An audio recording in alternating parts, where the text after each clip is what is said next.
میں یہ صرف یہ بات کرنا چاہتا ہوں کہ پہلی بات تو یہ ہے کہ آج پریس کانفرنسیں پاکستان میں ہوئی، ایک پریس کانفرنس ہندوستان میں بھی ہوئی، اور وہاں کا وزیر دفاع جو ہے اس نے آج یہ کہا کہ ہم پاکستان آکوپائڈ کشمیر اور پاکستان آکوپائڈ گلگت بلتستان واپس لیں گے۔ بدقسمتی سے ہمارے ہاں ان پریس کانفرنسز میں ہندوستان کے وزیر دفاع جو ہے اس کے بیان کے اوپر کوئی بات کرنی مناسب نہیں سمجھی گئی، اور زیادہ تر فوکس جو ہے وہ پاکستان کی پولیٹیکل لیڈرشپ کے اوپر رہا۔ دیکھیں، بالکل صحیح بات ہے، اسد عمر صاحب نے صحیح کہا، کوئی شبہ ہی نہیں ہے کہ پاکستان کی فوج کی لیڈرشپ کا احترام، پاکستان کی فوج کا احترام بہت اہم ہے، اور کوئی بھی ملک اپنے فوج کے بغیر کیسے رہ سکتا ہے، اسپیشلی جو ہمارے جیسا ملک جو کہ اتنا ایک اس کی جو جیوگرافک سچویشن پوزیشن ہے وہ ایسی ہو۔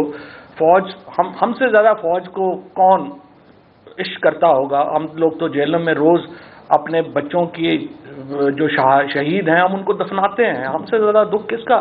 فوج کا جو یکجہتی ہے وہ ہم سے زیادہ کس کو ہوگی؟ لیکن دیکھیے، بڑی سمپل بات ہے، ہم نے ایک طے کرنا ہے۔ آپ اپنے کیریئر چوائس کرتے ہیں، آپ اپنی زندگی چوائس کرتے ہیں، قومیں اپنا جو نقطہ نظر ہے یا فریم ورک طے کرتی ہیں۔ آپ نے فریم ورک طے کرنا ہے، کیا پاکستان کو ہم نے ایک جمہوری ملک بنانا ہے یا ہم نے برما یا جو نارتھ کوریا ہے اس کے ماڈل پہ استوار کرنا ہے؟ آدھا تیتر آدھا بٹیر نہیں ہو سکتا۔ پاکستان کی جہاں فوج کی لیڈرشپ کی عزت بہت ضروری ہے، پاکستان کی فوج کی عزت بہت ضروری ہے، وہیں پاکستان کی پولیٹیکل لیڈرشپ کی عزت بہت ضروری ہے۔ پاکستان کی عوام کے فیصلوں کے سامنے سر تسلیم خم کرنا ضروری ہے۔ نو کانفیڈنس موو کے بعد 2 دفعہ پاکستان کے لوگوں نے فیصلہ دیا ہے پنجاب کے انتخابات میں، اس کے بعد جو اب انہوں نے اپنی مرضی سے خواجہ آصف اینڈ کمپنی نے جو حلقے چینج کرائے تھے، 2 دفعہ پاکستان کے لوگوں نے 2/3 میجورٹی سے عمران خان کے بیانیے کو جو ہے وہ ووٹ کیا ہے، اور اس ووٹ کے اوپر بلکہ 3/4 سے 2/3 سے بھی نہیں، اس کے بعد اس کے اوپر سر تسلیم خم کیا جانا چاہیے تھا۔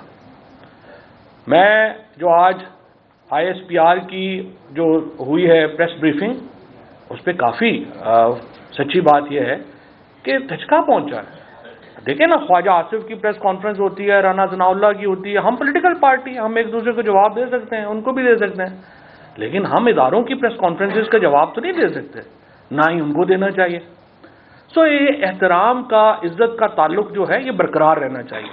یہ ضرور نہیں ہے کہ ہم کوئی جو ہے وہ اس کا جواب دینے شروع ہو جائیں اور وہ اس کے اوپر باتیں کریں۔ 2 باتیں کے اوپر انہوں نے بات کی، سائفر کی بات کی، شاہ محمود قریشی صاحب نے بڑی تفصیل سے سائفر آپ کے سامنے رکھا، کوئی پرابلم نہیں، ہم تو کہہ رہے ہیں اس کی تحقیقات کرائیں۔ تو سوال تو چیف جسٹس پاکستان، یہی میں کہہ کے تھک گیا ہوں، رجسٹرار سپریم کورٹ ہمیں بتائیں نا، صدر مملکت سے بڑا کون سا عہدہ ہے پاکستان میں؟ صدر مملکت نے انہیں لیٹر لکھا ہے کہ آپ اس کی تحقیقات کرائیں، آپ کیوں تحقیقات نہیں کرا رہے ہیں؟ ہمیں تو سمجھ ہی نہیں آ رہی۔ جب ہم حکومت میں تھے، اسپیکر نے لیٹر لکھا کہ اس کی تحقیقات ہونی چاہیے۔ سوال یہ ہے، سائفر ہے نہیں ہے، ہوگا نہیں ہوگا، ہم نے سازش گڑی ہوگی، ہم نے برا کیا ہوگا، لیکن بھائی تحقیقات سے کیوں آپ جو ہے وہ نہیں ہو رہی؟ تحقیقات کرائیں عوام کے سامنے۔ اور پھر ماشاءاللہ کمیشن بنتے ہیں، کبھی رپورٹیں نہیں آئی ان کی ہمارے سامنے یہاں پہ جو کمیشن بنا ہے اس کی رپورٹ ہی کبھی نہیں آئی۔ تو ہم چاہتے ہیں ایک طاقتور کمیشن بنے جو سائفر کی تحقیق کرے اور سامنے رکھے۔ یہی معاملہ جو ہے وہ ارشد شریف کا ہے۔ ارشد شریف صاحب کے اوپر جو تھریٹس تھے یا ان کو جو دھمکیاں ملیں وہ خفیہ تو نہیں تھیں، وہ تو پبلک نالج میں ہے۔ مثال کے طور کے اوپر یہ جو لیٹر لکھا ارشد نے 12 جولائی 2022 کو صدر مملکت کو اور عارف علوی صاحب کو، انہوں نے یہ لیٹر لکھا اور اس میں انہوں نے کہا، your excellency president of Pakistan, as a law abiding citizen of Pakistan, I seek justice and protection of law to ensure my fundamental rights and fundamental rights of journalists and place information about grave threat to life and liberty to self and other journalists on record۔ Arshad Sharif صاحب کی family کو threats آئے۔ وہ جب یہاں سے یہ کو خیبر پختونخوا کی حکومت نے، انہوں نے اپنی کلیریفیکیشن بھی ویسے اب جاری کر دی ہے، انہوں نے اپنا موقف بھی دے دیا ہے، خیبر پختونخوا کی حکومت کے کہنے کے اوپر وہ باہر نہیں گئے، اور وہ فرینکلی وہ باہر جا بھی نہیں رہے تھے، اسی لیے انہوں نے کوئی ویزا بھی نہیں لیا۔ جو لوگ بھی جرنلسٹ کمیونٹی میں ارشد شریف کو جانتے ہیں، جو بھی ان کے قریب ہیں، ان کو پتہ ہے وہ کس طرح کا بندہ تھا. وہ بڑا دلیر آدمی تھا. اور اس کو جب کہا گیا کہ آپ ویزا لگوا لیں، ویزا لگوانا ارشد کے لیے تو کوئی پرابلم نہیں تھا. اس نے کہا میں نے نہیں لگوانا. جب آپ نے 16 کیسز یہاں پہ رانا ثناء اللہ نے بنائے، آج بیٹھ کے جو ہے وہ باتیں کر رہا ہے، 16 کیسز ارشد شریف کے اوپر بنائے گئے. اور کل جب وہ لینے گئے، وہ کہہ رہے تھے میت لینے میں نے جانا ہے، تو خیر وہ میں نہیں بات کرنا چاہتا کہ کیوں وہ وہاں نہیں جا سکے، اور کس نے کہا کہ آپ کچھ شرم کرو جو آپ جا رہے ہو، وہ اس میں نہیں جانا چاہتا. 16 کیسز یہاں پہ بنائے گئے. وہ تو جسٹس اطہر من اللہ نے ان کو بیل دے دی اور وہ وہاں پہ بچ گئے، ورنہ اس حکومت نے تو ان کو شاید جیل میں جو ہے ڈلوا کے مروا دینا تھا. وہ یہاں سے ان کی جان بچ گئی. اور رانا ثناء اللہ کی جو تاریخ ہے وہ ہم سب کو پتہ ہے. ہم نے تو نہیں کہا، عابد شیر علی کے والد کہہ رہا ہے اس نے 22 لوگوں کو قتل کروایا. اور اس کے بعد اب انتہائی بے شرمی اور ڈھٹائی سے پریس کانفرنسوں پہ پریس کانفرنسیں کر رہا ہے. 16 کیسز یہاں پہ بنائے.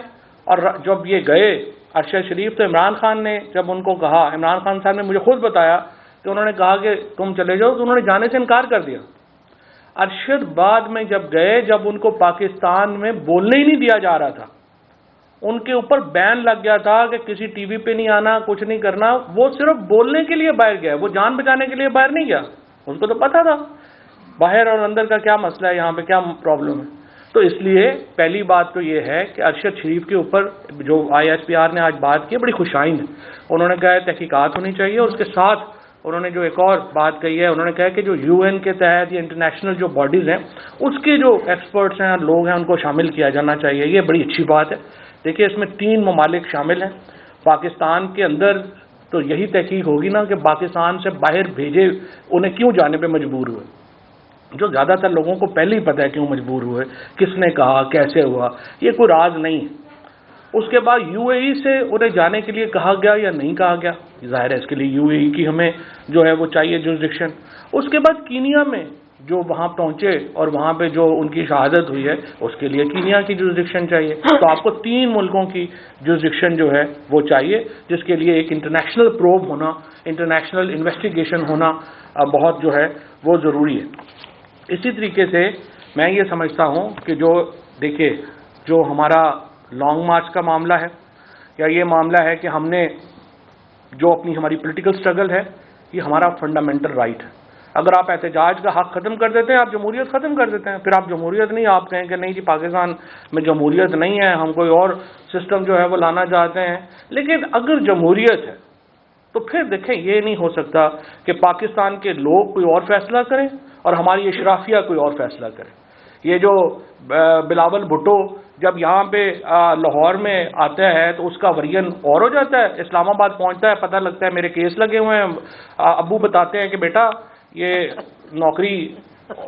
نوکری تے نال نخرا نہیں ہو سکتا، اس طرح نہ کرو. 3 دن ہو گیا معافیاں مانگی جا رہا ہے، اینا وڈا انقلابی. بات یہ ہے یہ لوگ سارے مجبوری میں یہ جو کر رہے ہیں نا، ان کے یہ مجبوری میں کر رہے ہیں. ایک جو شہباز شریف کا، نواز شریف کا، مریم کا، سب کو کریکٹر پتہ ہے، سب کو پتہ ہے یہ فوج کے کتنے سگے ہیں. ڈان لیکس سے لے کر کے میمو گیٹ سے لے کے ان سب کا ہمیں پتہ ہے، ان کی پاکستان سے وفاداری کا بھی سب کو پتہ ہے. اس لیے فیصلے پاکستان کے عوام کو کرنے دیں. یہ نہیں ہو سکتا کہ عوام کا ہم ہوں تو جمہوریت میں دیکھیں نا، بڑی سمپل ہے. یا تو ہمیں بتا دیں جمہوریت نہیں، کوئی اور سسٹم ہے چلیں ہم اس میں رہیں گے. آپ کہہ رہے ہیں کہ جی جمہوریت ہوگی لیکن فیصلے پاکستان کے اشرافیہ کے پاس ہوں گے، بند کمروں میں فیصلے ہوں گے. یہ آدھا تتر آدھا بٹیر نہیں چل سکتا. حقیقی آزادی کا جو انشاءاللہ مارچ ہے کل سے شروع ہو رہا ہے.